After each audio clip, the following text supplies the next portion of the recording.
All right. What's up?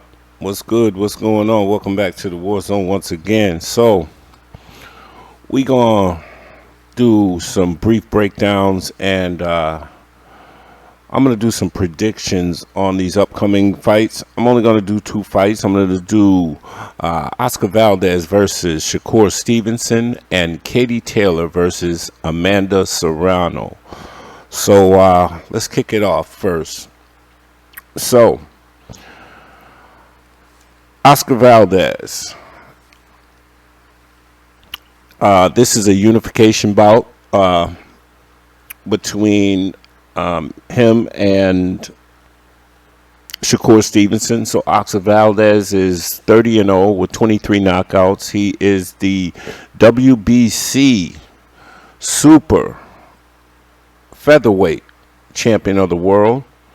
And he's going to be squaring off against Shakur Stevenson, who is 17-0 with 9 KOs, Olympic silver medalist, former WBO junior lightweight. He is the current WBO junior lightweight and the former WBO featherweight champion. So this is going to be a unification bout for 2 belts. And I'm just going to talk a little bit about how I think this fight is going to play out. So we all know Oscar Valdez is pretty much a slugger, Mexican, power puncher, very strong guy. This guy is just pulled off some really great victories in his, especially the victory over Miguel Perchel. That was a huge slugfest. Now, when we look at Shakur Stevenson is more of a finesse fighter. He's a great boxer, excellent defense. This guy does not like to get hit, and he'll just pick you apart as the fight goes on, man, and pick his shots as they become available. This is just going to be a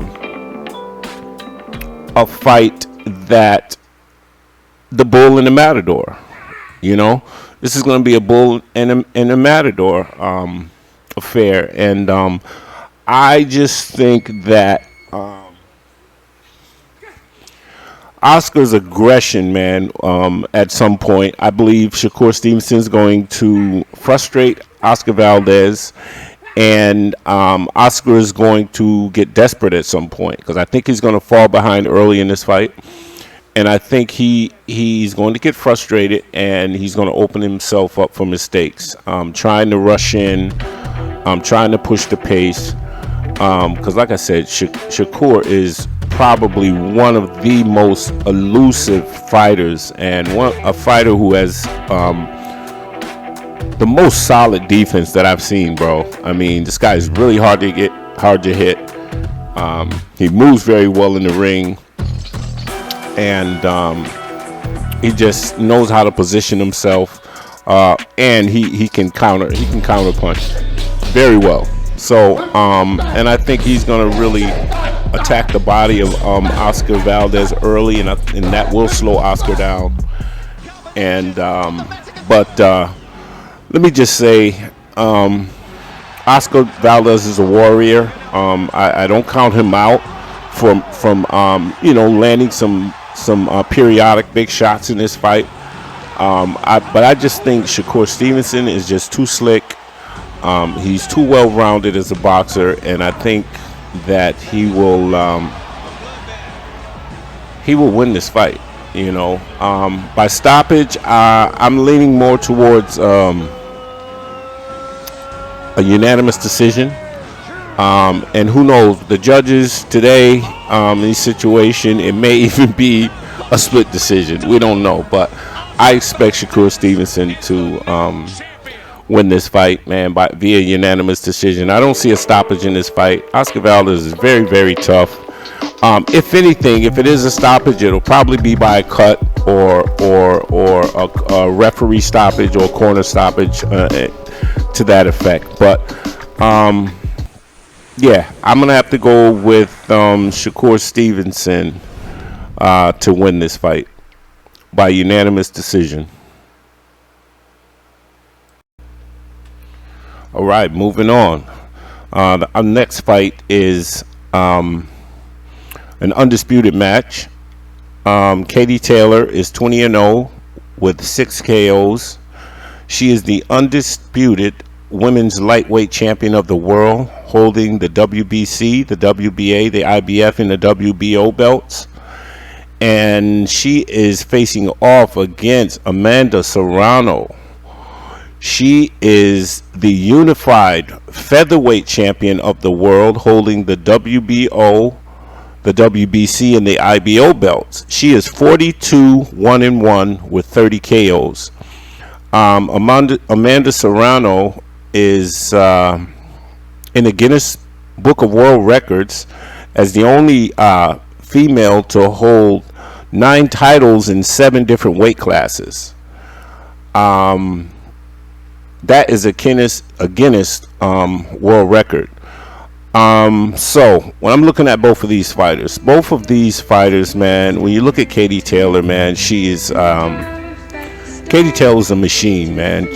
This girl, she throws nonstop. Both of these girls are fighters, man. They're coming straight at each other in this fight. So I expect this fight to actually be fighting tonight, man. Katie Taylor loves to throw combinations. She's more of a 1-2 puncher. She doesn't have great head movement, so she can be hit. However, I mean, her cardio is through the roof, you know, and that's one thing about Katie Taylor. She's nonstop, and she's going to come to fight Amanda Serrano. Now, Amanda Serrano is moving up in weight, and I don't know how that may affect her, but she may. She's most likely going to be stronger. How this is going to affect her cardio, I have no idea yet, but at the same time, Amanda Serrano is relentless in the ring. She loves to come forward. She loves to throw combinations and work the bodies. She loves to throw hooks around the guard. She's just if you look at her last fight, man, look at her opponent from her last fight. It was brutal. I mean, it was brutal. And I think Amanda Serrano's ring IQ is just through the roof. She has great cardio. She has been known to take rounds off sometimes. However, this is going to be an all-out war, people.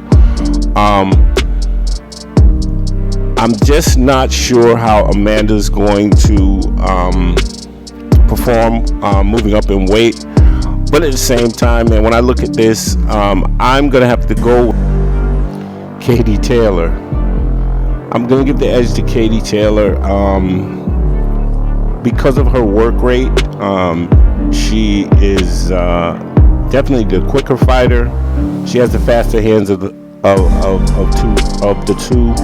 I think that Katie Taylor has a little bit more dog in her than Amanda does, and I think that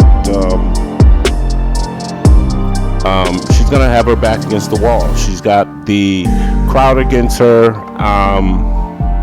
Amanda's gonna have the home field advantage. I just think Katie Taylor is going to be able to outwork her. So I got Katie Taylor, man, and I think it's going to be a split decision. I got Katie Taylor by split decision in this win. Valiant effort, I believe, by Amanda Serrano, but I just think cardio is going to be the difference here. Speed, hand speed, cardio. So I got Katie Taylor winning this fight via split decision. That's all I got for you people. Thanks for tuning in. Please subscribe to the channel. Hit the bell icon for notifications. If you're interested, please join my Fantasy Warzone Fantasy MMA League. You'll find the link at the top of the description. Peace and blessings to all, and I'm out.